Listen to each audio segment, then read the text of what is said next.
No terminas en un lugar como Clearbrook, a menos que la vida te haya golpeado fuerte. En mi caso, eso pasó a principios de 2021. Tenía 23 años, estaba sin un centavo y acababa de salir de una serie de planes que no funcionaron. Dejé la universidad cuando el cáncer de mi mamá regresó y nuestros ahorros se esfumaron entre copagos y quimioterapias. Mi papá se fue antes de que terminara la primera hospitalización. Los papeles del divorcio llegaron 6 meses después. No la culpé a ella. Culpé a la vida. Nos mudamos a Clearbrook, Iowa, porque su prima tenía un cuarto libre y era barato. Muy barato. Solo campos de maíz, torres de agua oxidadas y una calle principal donde nunca pasaba nada. Me dije que sería algo temporal. Solo una pausa. Pero el tiempo se siente distinto en pueblos como ese. Los días se confunden.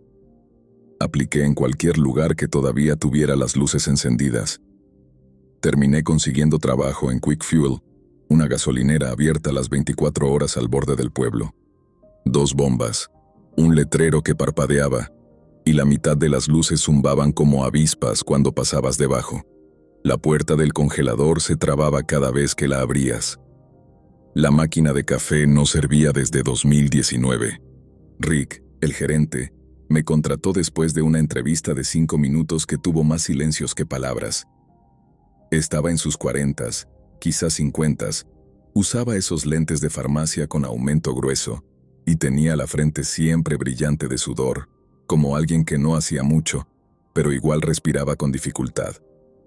Su idea de entrenamiento era pararse demasiado cerca y llamar cariño a las mujeres con una sonrisa que te hacía sentir incómoda. Para mi tercer turno, ya tenía un sistema: limpiar los pisos pegajosos, ignorar los chistes de Rick y llevar un audífono puesto, solo para sentirme un poco menos sola. Me acostumbré a los borrachos que llegaban tambaleándose desde el bar Driftwood, más abajo en la carretera. Me acostumbré a los camioneros nocturnos y a los chicos que intentaban robar bebidas energéticas. Pero no estaba lista para el hombre que venía todas las noches a la 1:15. Misma hora, mismos pasos, misma mirada. No robaba, no hablaba. Solo se quedaba en el pasillo del fondo y me observaba. Y juro por Dios que lo más aterrador no fue que lo hiciera una vez, sino que lo hiciera otra vez. Y otra. Como si yo fuera parte de su rutina. Siempre con la misma ropa.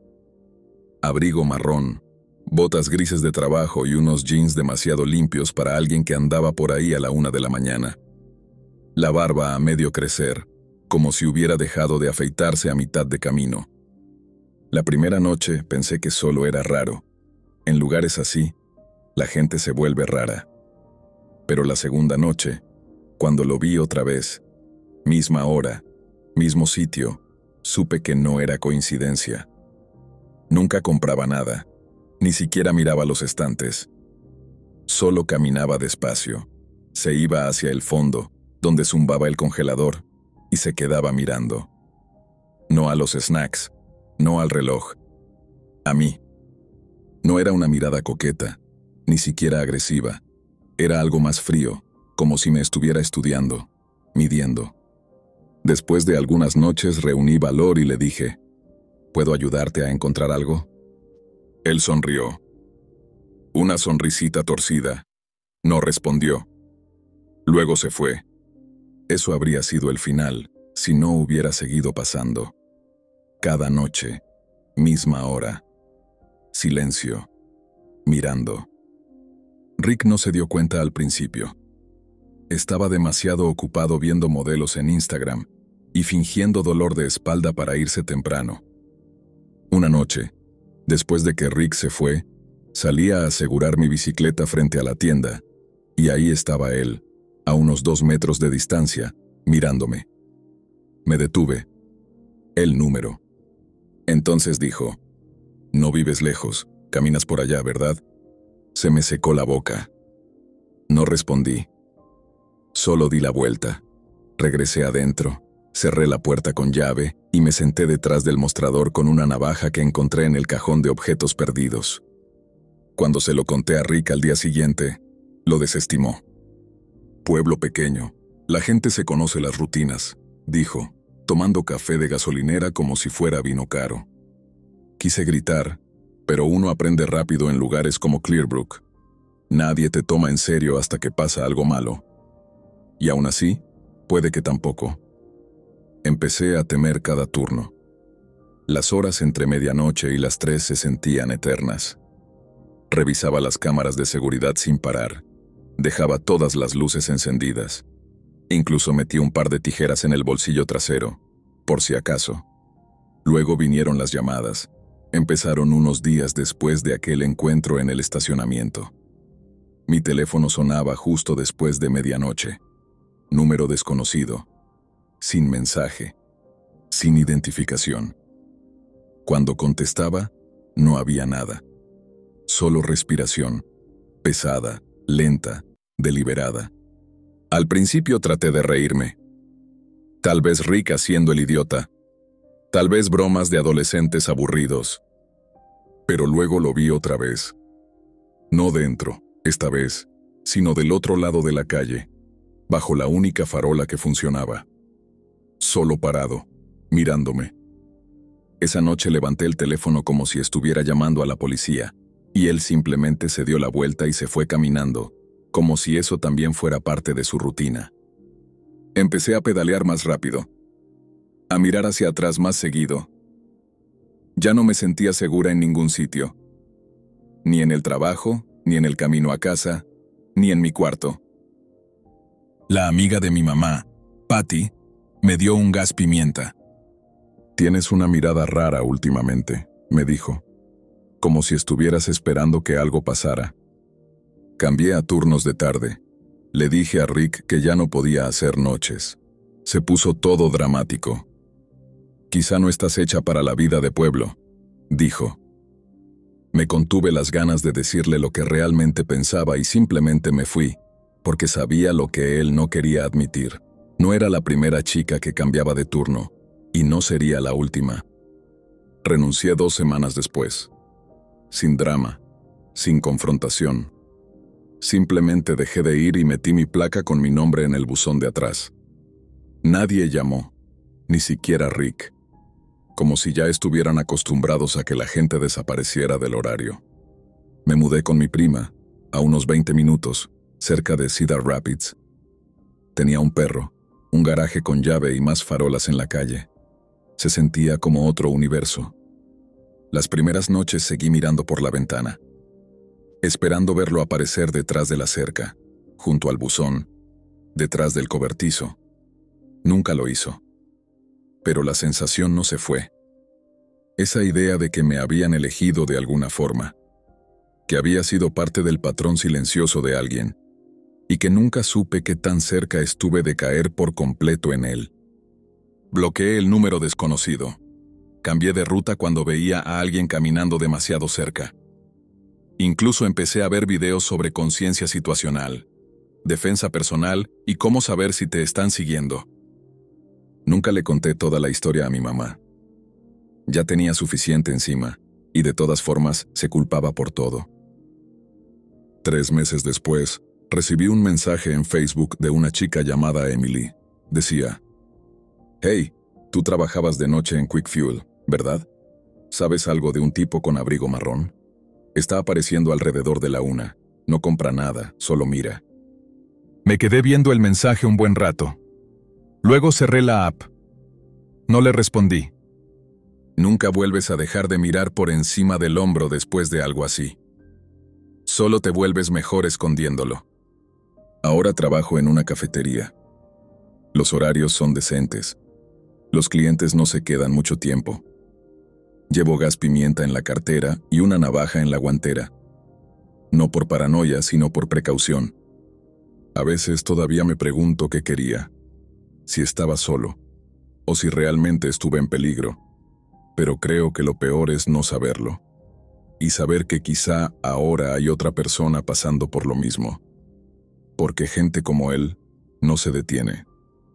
Solo cambia de objetivo. A veces paso por Quick Fuel, por costumbre. Sigue igual, parpadeando, abierta, esperando.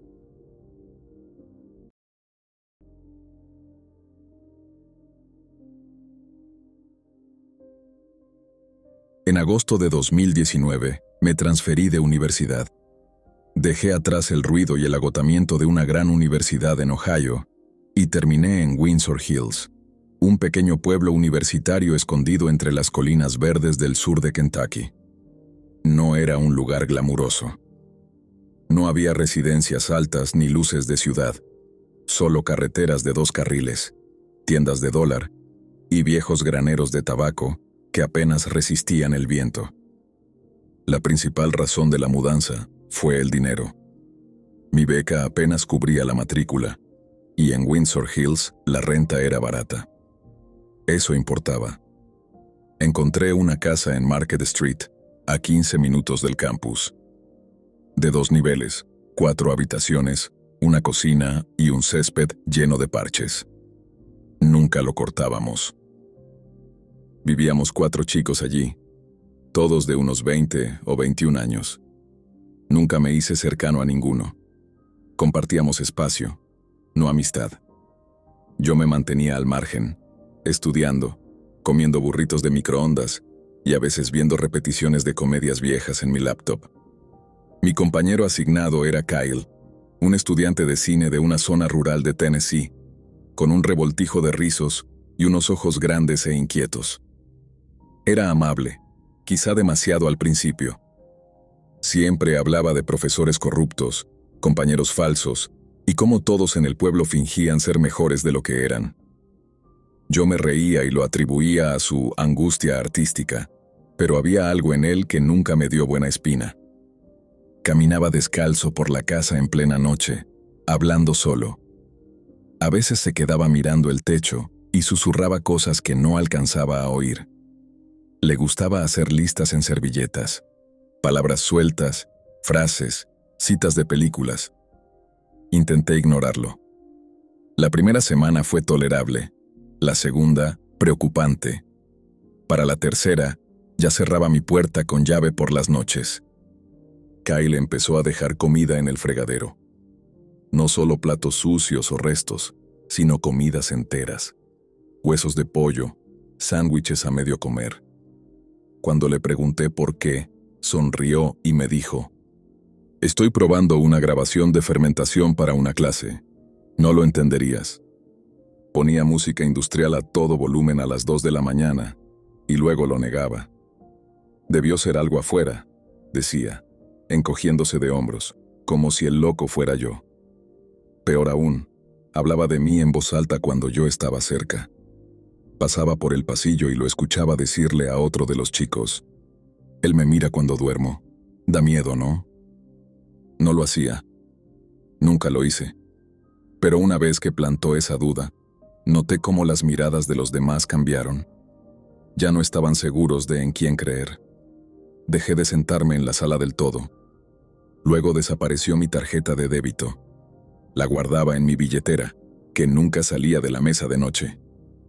Un día después, vi un cargo de $40 en una gasolinera a la que Kyle había dicho que fue la noche anterior. Le pregunté directamente: «Oye, ¿usaste mi tarjeta?». Se llevó la mano al pecho, como si lo hubiera acusado de asesinato. ¿Por qué robaría a un compañero de cuarto hombre? Eso está mal. No le creí, pero tampoco tenía pruebas. Se lo conté al casero. Se rió. Literalmente se rió. «Cosas de muchachos. Arréglenlo como adultos o múdate». Esa fue la primera noche que dormí en la biblioteca del campus, en el segundo piso, entre los estantes. Fría, silenciosa y más segura que mi casa. Dormir en la biblioteca no era parte del plan. Al principio me dije que sería algo temporal, 2 noches, 3 como mucho. Pero se convirtió en semanas. Llevaba una almohada escondida, usaba una sudadera enrollada como cojín, y me acomodaba entre las secciones de psicología y negocios. Nadie notaba nada. Nadie se preocupaba. El personal pensaba que estudiaba. Empecé a bañarme en el gimnasio. Llevaba desodorante, cepillo de dientes y una camisa limpia en la mochila. Aprendí a comer en silencio con comida de las máquinas expendedoras. Me volví invisible a propósito. Entonces Kyle empezó a escribirme. Mensajes sueltos a las 2 o 3 de la mañana. Una noche puso: «Te vas a arrepentir de haberte ido». Yo nunca le había dicho que estaba evitando la casa. Lo bloqueé. Al día siguiente, me escribió desde una cuenta falsa de Facebook, con una foto de perfil de pura estática. «La casa está más callada sin ti. Se siente mal». Lo reporté a Vivienda Universitaria. Fueron amables, pero la casa estaba fuera del campus. «No está bajo nuestra jurisdicción, pero estaremos pendientes», dijeron. No lo harían. Tenía el estómago hecho un nudo todo el tiempo. Empecé a faltar a clases. No podía concentrarme. Me temblaban las manos durante las presentaciones. La gente me decía que me veía pálido, agotado. «¿Estás bien?», preguntaban, pero nadie quería oír la respuesta. No estaba durmiendo. No estaba seguro. Solo necesitaba salir de ahí. Encontré un anuncio en Craigslist. Una habitación pequeña detrás de una casa cerca del parador de camiones. Sin muebles, pero la mujer que la rentaba parecía amable. Mayor, tranquila, no hacía preguntas. Me dijo que podía mudarme al día siguiente. Empaqué todo lo que tenía en 2 bolsos. Dejé algunos libros y las sábanas que ya no quería tocar. Llovía cuando me fui. No una tormenta, sino esa lluvia constante y fría que convierte tu mochila en una esponja. No pedí taxi. No quería arriesgarme a que él se enterara. Mientras caminaba por Market Street, empapado, encorvado, escuché pasos detrás de mí. Era Kyle. No llevaba nada en las manos. Solo caminaba detrás de mí, a unos metros, con el paraguas metido bajo un brazo y una sonrisa, como si fuéramos rumbo a clase juntos. Nunca me llamó. Nunca dijo una palabra. Solo me siguió. Me metí en una gasolinera y me quedé ahí hasta estar seguro de que se había ido. No lloré. Solo me quedé en el pasillo de los snacks fingiendo que veía mezclas de frutos secos hasta que las manos dejaron de temblarme. Esa noche me mudé al nuevo lugar. Sin despedidas, sin explicaciones. Solo silencio. Siguió escribiéndome. No con frecuencia, pero lo suficiente para mantenerme en tensión. Frases de películas de terror, fotos de perillas de puertas. Una vez, una foto de mi vieja silla de escritorio con el texto: «Todavía está tibia». Cambié de número y volví a denunciarlo. La policía dijo: «Mientras no haya una amenaza, no podemos hacer nada». La universidad se encogió de hombros. Sin registro, sin pruebas, sin autoridad. Empecé a caminar con las llaves entre los dedos, a poner doble cerradura en cada puerta, a leer sobre órdenes de restricción. Y aprendí algo sobre los pueblos pequeños. Protegen su propia versión de lo que consideran normal. Puedes gritar y nadie te escucha. Incluso ahora reviso 3 veces los anuncios de compañeros de cuarto. Los busco en Google, pido sus redes sociales, hablo con antiguos inquilinos, escucho con atención las señales, voces alteradas, exceso de confianza, obsesión con ser malinterpretados.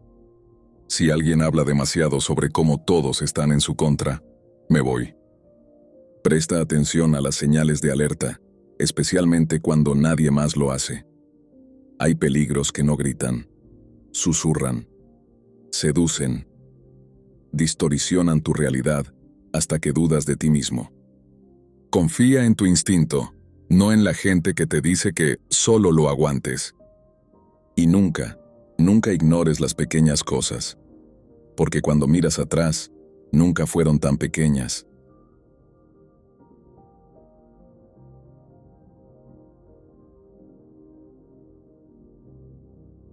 No planeas terminar en un lugar como Maple Hollow, Missouri. Simplemente pasa cuando el resto de tu vida se estanca. Tenía 19 años cuando me mudé con mi tía Connie. Mi mamá estaba en su tercera estadía en rehabilitación, y la universidad se había ido al demonio después de demasiadas clases reprobadas y una cuenta bancaria vacía. Connie vivía en una casa tipo rancho detrás de un campo de soya, con 2 gatos, una colección de gallos de vidrio y un televisor mudo que siempre pasaba concursos que nunca veía. Necesitaba un trabajo, cualquiera. Así fue como terminé en Penny's Diner, el único lugar del pueblo abierto las 24 horas, iluminado como un casino tragado por la niebla. Trabajaba el turno de noche, de 5 de la tarde a 1 de la mañana, 5 noches a la semana. Las propinas eran malas, las horas largas, y el olor a grasa se me pegaba a la ropa sin importar cuántas duchas me diera. Penny's no tenía encanto. Era un lugar cansado. Cabinas de vinilo marrón, dispensadores de servilletas que siempre se trababan y una rócola que se saltaba a la mitad de Lion Ice cada vez. Yo limpiaba mesas, rellenaba tazas de café y calentaba tartas congeladas en el microondas. Los clientes eran del pueblo, camioneros, y de vez en cuando, algún adolescente tratando de evadir el toque de queda. Y luego estaba ella. Venía casi todas las noches, cerca de las 11:30. Se sentaba en el mismo rincón, justo debajo de la rocola, como si ese puesto le perteneciera. Tenía el pelo negro largo, siempre llevaba la misma sudadera gris, las mangas cubriéndole las manos. Nunca pedía más que café negro y tostadas secas. Y nunca dejaba de mirarme. No era una mirada coqueta ni aburrida, era algo más filoso, como si me estuviera estudiando, tratando de descifrarme. Me ponía los pelos de punta, pero no decía nada. En los pueblos pequeños aprendes rápido a no causar olas, especialmente cuando todos dicen, es inofensiva, solo un poco rara. Siempre dicen eso, hasta que sonríen. La primera vez que me habló fue un jueves, justo antes de cerrar. El restaurante estaba en silencio, solo se oía el zumbido de las luces de neón afuera y el chisporroteo del tocino en la plancha. Me acerqué con la cuenta y le dije, más por romper el silencio que otra cosa. Lo mismo de siempre, ¿huh? Levantó la vista, todavía sujetando la taza con ambas manos, y me dijo con una voz suave, plana. Me recuerdas a mi hermano. Está muerto. Y entonces sonrió. No fue una sonrisa cálida, ni triste. Era torcida, como si imitara lo que cree que una sonrisa debería parecer. Los labios se curvaron, pero los ojos... No. No sé cómo explicarlo. Parecía ensayado, como si lo hubiera practicado frente al espejo. Solté una risita nerviosa. Murmuré algo sobre el clima y me alejé. Pero durante el resto del turno, no pude sacarme esa imagen de la cabeza. La forma en que dijo, está muerto, como si fuera un comentario cualquiera.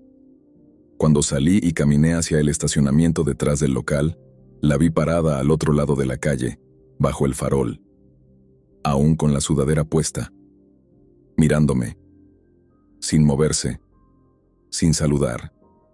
Entré al carro sin mirar atrás. Esa noche casi no dormí. No le conté nada a tía Connie. ¿Qué iba a decir? ¿Que una chica callada del trabajo me daba mala espina? Nadie te toma en serio cuando técnicamente no ha pasado nada. Pero empecé a observarla más. Siempre sola, siempre pagando en efectivo, siempre en el mismo asiento, siempre. La cosa se puso real un sábado. Habíamos tenido bastante movimiento, casi todo camioneros. Ni siquiera noté cuando entró. Ya estaba sentada en su rincón cuando le llevé las tostadas. Esta vez no le dije nada. Solo dejé el plato y me fui. No podía soportar otro comentario raro o esa sonrisa muerta. A la 1:04 salí del turno. El aire olía a grava mojada y humo de escape. Mi carro estaba al fondo del callejón, junto al contenedor de basura. Caminé hacia él y me quedé helada. Las 4 llantas estaban rajadas. No desinfladas, rajadas, con cortes profundos, intencionales. Me quedé parada, mirándolas, esperando que mi cerebro procesara lo que veía. Me giré. El callejón estaba vacío, sin cámaras, sin gente. Solo el reflejo lejano del neón de Penny's. No grité. No lloré. Simplemente empecé a caminar. Tardé casi 1 hora en llegar a casa. Cada sonido en la carretera me hacía brincar. Un mapache tiró un zafacón y casi salgo corriendo. A la mañana siguiente llamé al sheriff. Mandaron a un ayudante que miró las llantas. Tomó un par de fotos con el celular y se encogió de hombros. Podrían haber sido unos chicos. Preguntaremos. Le mencioné a la chica. El hombre me miró raro y dijo, no tiene familia realmente. Su hermano murió hace unos años. Accidente en la Ruta 12. Ella anda por ahí, pero no es peligrosa. Y me dio esa mirada de, no sigas preguntando. Así son los pueblos pequeños. Lo raro se tolera mientras sea familiar. El sheriff la conocía. Eso bastaba para él. Desde entonces, empecé a verla en todas partes. En la gasolinera cuando iba a llenar el tanque del carro de mi tía. Sentada en el banco frente a la lavandería. Caminando despacio frente al diner en noches que yo no trabajaba. Siempre sola. Siempre inmóvil. Siempre mirándome. Empecé a llamar enferma. El gerente se hartó. No eres la primera que tiene clientes raros, me dijo. ¿Quieres trabajar o no? No le respondí. Dormir se volvió difícil. Sentía que la vería a través de la ventana, que oiría su voz en la puerta. No era miedo lo que sentía, era cansancio, como si mi mente se estuviera desgastando de tanta tensión constante. No podía probar nada, pero lo sentía. Empecé a mantener las persianas cerradas. Dormía con una linterna bajo la almohada. Tía Connie se daba cuenta, pero no decía nada. Había vivido demasiado como para hacer preguntas sobre cosas que la gente no quiere hablar. Una noche encontré una nota doblada bajo el limpiaparabrisas del carro de mi tía. No tenía palabras. Solo una carita sonriente, dibujada con bolígrafo, manchada. Ahí supe que no podía quedarme. Me fui de Maple Hollow a la mañana siguiente. No di aviso. No me despedí. Empaqué una bolsa, tomé el carro de mi tía y conduje 2 pueblos más allá, a casa de mi primo Wyatt. Le dije que necesitaba unas semanas para pensar. Nunca volví por el carro. Ni siquiera sé si sigue estacionado detrás de Penny's. A ella no la he vuelto a ver. Pero a veces, cuando trabajo el turno de medianoche en el supermercado acomodando productos, siento esa misma sensación. Como si alguien estuviera detrás de mí, sin moverse, sin respirar, solo observando. Y me pregunto si alguna vez encontró a otra persona que se pareciera a su hermano, o si sigue sentada en ese rincón del diner, con sus tostadas enfrente, lista para sonreír. Confía en tu incomodidad, incluso cuando nadie más vea el peligro. Nos enseñan a ser amables, racionales, a explicar lo que sentimos. Pero no todo puede medirse o probarse. A veces tu instinto sabe lo que tu mente aún no entiende, y a veces, la persona más callada del lugar es la que más deberías temer.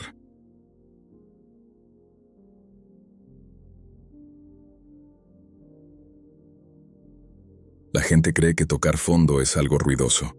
Gritos, vidrios rotos, puertas que se azotan. Pero el mío fue silencioso. Acababa de enterarme de que mi novio, con quien llevaba 3 años, me engañaba con una mujer del trabajo. No lo descubrí en el acto. Ojalá. Al menos habría tenido algo contra qué desahogarme. Number. Me enteré por una amiga en común que me mandó un mensaje por error, uno que iba dirigido a su hermana. Va a enloquecer cuando los vea en la cervecería esta noche. Y sí, enloquecí. Pero no con él. Hice mis maletas, una de lona y mi vieja mochila de senderismo, y salí por la puerta del apartamento que compartíamos en Millbridge, Georgia. Población, unas 6,000 personas. Sin carro, sin dinero. Más que los $28 con 14 centavos que tenía en mi cuenta. Llamé a una amiga pensando que me dejaría dormir en su sofá, pero solo me respondió con un mensaje. Lo siento, chica, no es buen momento. Nunca lo es. Pensé. A las 11:30 de la noche, ya había caminado 2 veces por todo el pueblo, tratando de decidir qué hacer. Terminé en Morgan Square, una pequeña plaza con una fuente de ladrillo agrietada, unos cuantos robles viejos y 2 bancos de hierro. No había restaurantes abiertos, ni baños públicos, ni tiendas 24 horas.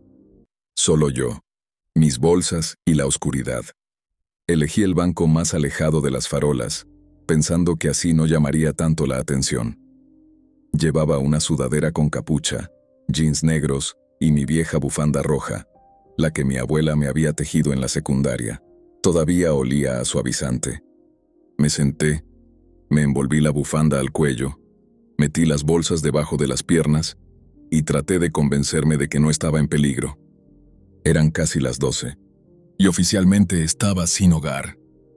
Debí haberme quedado dormida por ratos, porque recuerdo el sonido del viento arrastrando hojas secas por los ladrillos. A las 2:30 de la madrugada escuché pasos. Abrí los ojos justo a tiempo para ver a un hombre sentarse en el otro extremo del banco. Tendría unos 40 y tantos, barba descuidada, canas en las sienes y una chaqueta verde deslavada, de esas que parecen del ejército. En una mano llevaba una bolsa plástica de supermercado, blanca, abultada por algo pesado. Lo primero que noté fue el olor. Gasolina. Suave, pero penetrante. Lo segundo fue que al principio ni siquiera me miró. Solo se sentó, como si aquel banco fuera suyo, como si esa fuera su rutina. Luego giró la cabeza. ¿Tienes un cigarrillo?, me dijo. Su voz no sonaba amenazante. Era grave, rasposa, demasiado relajada para ser las 2:30 de la mañana. No, lo siento, le respondí. ¿Segura? Sí. No insistió. Solo asintió y se recostó contra el respaldo, dejando la bolsa entre los pies. Miró hacia los árboles, como si estuviéramos ahí juntos a propósito. Yo no me moví. No sabía qué hacer. Mi teléfono tenía 4% de batería, y no tenía idea de dónde podía estar un lugar seguro.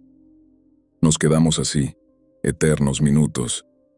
Yo encogida en un extremo, con cada músculo en tensión, y él al otro lado, mirándome de reojo de vez en cuando, como si yo fuera parte del paisaje.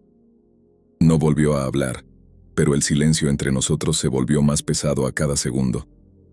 Después de unos 15 minutos insoportables, me levanté. Tenía las piernas rígidas y el corazón golpeándome en la garganta. Debería irme, murmuré. Él no respondió, ni siquiera me miró. Di unos pasos, esperando que me siguiera. No lo hizo.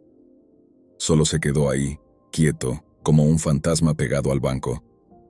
Caminé rápido hacia la calle First, donde recordaba haber visto un diner abierto las 24 horas, con un letrero parpadeante.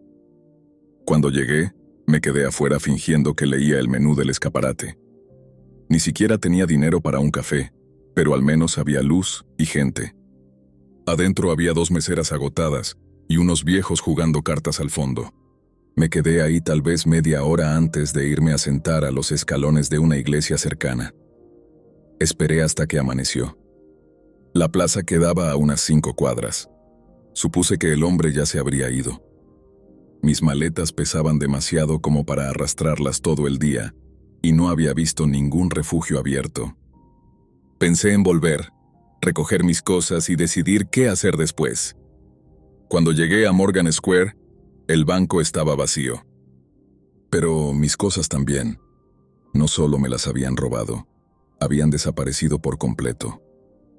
Mi mochila, mi bolso, incluso la botella de agua que estaba usando. Solo había una cosa: mi bufanda roja, doblada con cuidado y puesta justo en el centro del banco. Yo no la había doblado así. Fui a la oficina del sheriff a las 7:30. No abrían hasta las 8, así que esperé afuera, sentada en el suelo como un perro callejero, esperando una limosna. Cuando por fin me dejaron entrar, traté de explicar lo que había pasado. El ayudante, un hombre bajito, de mediana edad, con un bigote que parecía dibujado, Solo parpadeó. ¿Estabas durmiendo en un banco del parque? Sí, no tenía otro lugar. Bueno, eso no es muy seguro. Dijo, como si no lo supiera ya. Me pidió una lista de lo robado. Una bolsa con 2 mudas de ropa, el cargador del teléfono, medio frasco de champú, mi identificación, un cepillo de dientes. Nada con número de serie, nada que rastrear. No hay cámaras en la plaza, agregó. Solo árboles. Me dio una hoja impresa con refugios de los condados cercanos. Llamé al más próximo desde su teléfono. Estamos llenos, dijo una mujer del otro lado. Intenta mañana. Eso fue todo. Sin informe, sin número de caso. Solo un encogimiento de hombros y una hoja impresa. Cuando salí, vi que en la sala de espera había una mujer llorando en silencio. Nadie la miraba. Y ahí lo entendí. Las chicas como yo no desaparecen. Nos borramos.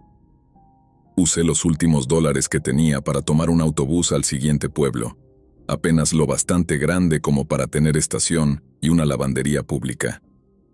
Pasé la noche ahí, fingiendo que esperaba a alguien. Lavé mi bufanda en el lavamanos del baño, la sequé bajo el secador de manos y me la até al cuello como si fuera una armadura. Al día siguiente encontré un comedor comunitario. La encargada, la señora Clarice, me dio una barra de granola y me pasó discretamente el número de un refugio para mujeres cercano. Era pequeño, pero tenían espacio. Ahí me quedé los siguientes 2 meses, hasta que conseguí trabajo en la caja de una ferretería. Nunca volví a ver al hombre de la chaqueta verde. No sé si fue él quien se llevó mis cosas, o si alguien más pasó después. Pero todavía recuerdo la forma en que se sentó junto a mí, como si los dos pertenecíamos a la noche. No me tocó, no me amenazó, no dijo casi nada, pero no hizo falta. Porque lo que se me quedó grabado no fue lo que hizo, sino lo fácil que fue desaparecer mientras él seguía ahí. Ser invisible no es seguro, es peligroso. En los pueblos pequeños, en los rincones silenciosos, a la gente le gusta fingir que las cosas malas no pasan. Pero sí pasan. Y cuando eres joven, estás sola y sin dinero, lo más aterrador no es la oscuridad, es lo fácil que resulta que nadie note que te perdiste en ella. Nadie va a venir a salvarte. Así que aprende a seguir moviéndote, incluso cuando nadie te está mirando.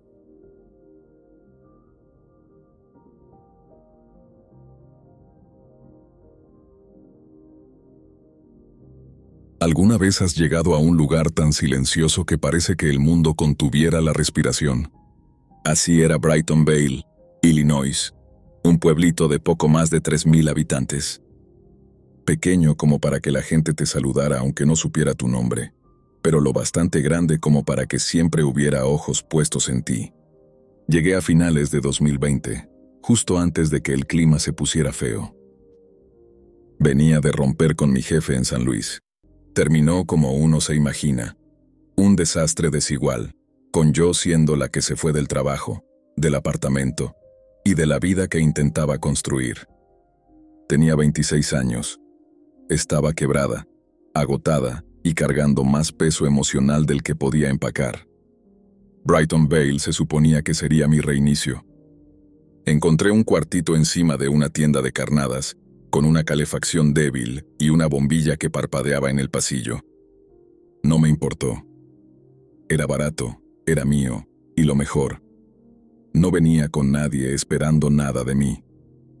El único trabajo que conseguí fue el turno nocturno en la farmacia Holloway, el típico local de pueblo que todavía usaba etiquetas escritas a mano y tenía una de esas máquinas viejas para tomarse la presión con monedas.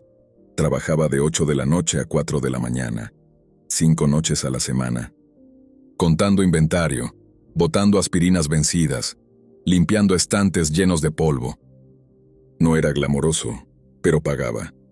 La primera cosa que aprendí sobre los pueblos pequeños: no olvidan nada. Recuerdan tu carro, tus zapatos, tu voz, de dónde vienes. Y a mí me notaban como un letrero de neón en un cuarto oscuro. Así que bajé la cabeza. Trabajaba duro, decía, Sí, señora, y no, señor. Nunca me quejaba. Aún así, no fue suficiente. Chuck era de esos hombres que parecen tallados con tabaco mascado y cuero viejo. 40 y tantos, camionero de toda la vida, siempre con la gorra puesta y las mangas arremangadas sin importar si era julio o enero. Decía que había trabajado en Holloway's más tiempo del que muchos del pueblo llevaban vivos. Al principio fue amable, demasiado amable. Se quedaba cerca cuando yo hacía inventario en el pasillo 6. Se inclinaba demasiado y lanzaba comentarios disfrazados de charla. Apostaría a que estás acostumbrada a otro ritmo en la ciudad, ¿eh? ¿No te sientes sola trabajando de noche? Yo reía, fingía no escuchar el tono, porque eso es lo que haces cuando necesitas el trabajo y no quieres hacer olas. Una noche, justo antes de marcar la salida, se quedó junto al reloj de fichar. «Podría llevarte a casa, ya sabes, por cortesía», le respondí con educación, como me enseñaron alguna vez. «No, gracias, estoy bien». Encogió los hombros, pero vi cómo se borraba su sonrisa. Sutil, afilado. Esa fue la noche en que todo cambió. Nunca volvió a ofrecerse, pero tampoco volvió a hablarme. Y ese silencio no era paz, era amenaza. De pronto cada pasillo tenía algo fuera de lugar. Desaparecían hojas de inventario, cajas cambiadas de sitio. Una noche chocó conmigo y tiró al piso una caja de medicinas. «Noche torpe, ¿eh?», dijo lo bastante alto para que el gerente lo oyera. Otra vez, accidentalmente, derramó su café sobre mi teléfono. Lo frío, sin GPS, sin contactos, sin forma de pedir ayuda, en un pueblo que apagaba sus luces de calle a las 9 de la noche. Y lo peor, nunca levantó la voz. Todo con una sonrisa. Ese es el tipo de acoso que no se puede probar. Esperé 2 semanas antes de decir algo. Fui a la oficina del gerente, un cuartito con luz blanca y un calendario del 2016 colgado en la pared, y le conté lo que pasaba. Suspiró antes de que terminara. «Chuck lleva mucho tiempo con nosotros. Es algo rudo, sí, pero es leal». Asentí, tragándome la decepción. «Solo siento que está tratando de meterme en problemas». «No te lo tomes personal», me interrumpió. «Así es, Chuck». Esa frase se me quedó clavada. La volví a oír unos días después, cuando una compañera me advirtió que Chuck andaba diciendo que yo me quedaba con clientes después del turno. «No lo dice con mala intención», añadió. «Ya sabes cómo son los hombres». Quise gritar, pero ¿para qué? La gente empezó a mirarme distinto. A susurrar. Una chica del turno me preguntó: ¿estás en problemas o algo? No supe qué contestar. Empecé a revisar mi trabajo 3 veces. Tomaba fotos de los estantes antes de irme, con una cámara desechable porque ya no tenía celular. Compré un teléfono viejo de tapa solo para emergencias. Aún así, me pusieron 2 reportes: errores, faltas, cosas que yo no había hecho. Pero, ¿qué podía probar? Yo era la nueva, la forastera. Y él era Chuck. En Brighton Vale, la lealtad pesa más que la verdad. Cuando renuncié, pensé que habría una conversación, alguna pregunta. Pero la gerente solo dijo: «buena suerte», y volvió a su portapapeles. Me sentí desechable. 2 semanas después, apliqué en otra farmacia, en un pueblo cercano. El gerente dijo que era perfecta para el turno de noche. «Solo tenemos que llamar a tu trabajo anterior para referencias, y listo». Nunca me volvieron a contactar. 3 días después, seguí el proceso. El puesto ya está ocupado. Y pasó otra vez. Y otra. Hasta que una asistente, conocida de un grupo de Facebook, me escribió: «Tu antiguo jefe dijo que tuviste problemas de comportamiento. Lo siento.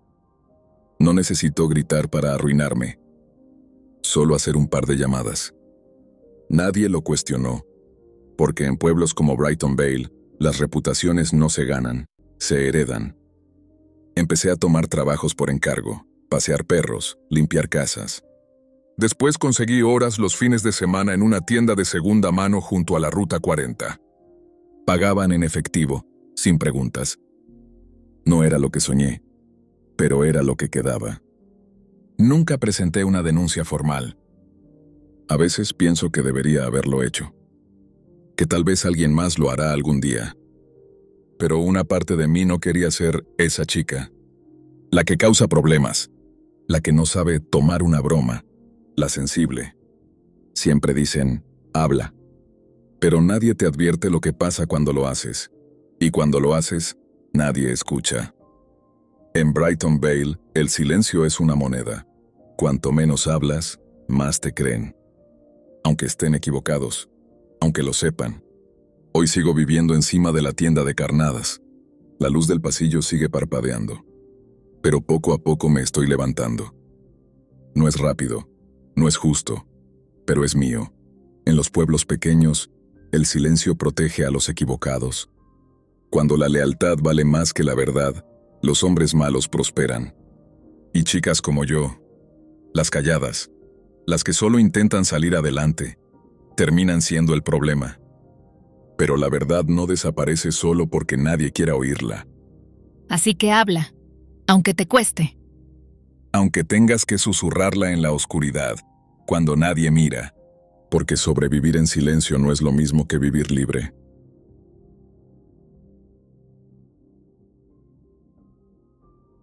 Octubre de 2022 trajo ese tipo de frío que se mete en los huesos y no se va. Tenía 27 años y estaba atrapada en mi tercer año dando clases en una secundaria de Springfield, Illinois, desmoronándome poco a poco. Demasiadas planificaciones, muy poco sueño y una sensación constante de que nada de lo que hacía realmente importaba. Ethan, mi novio desde hacía casi 4 años, era paramédico.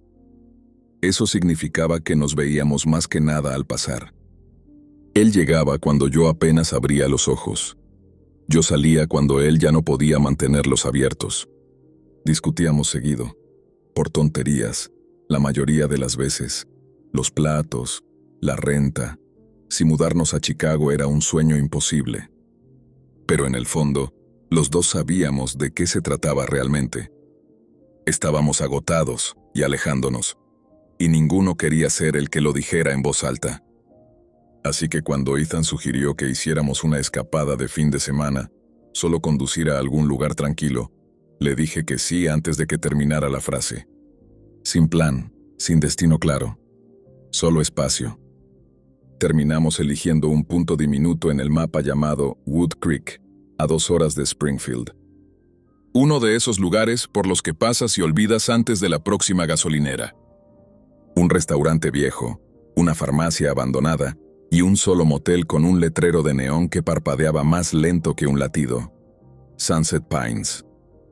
Llegamos justo antes de las 9 de la noche.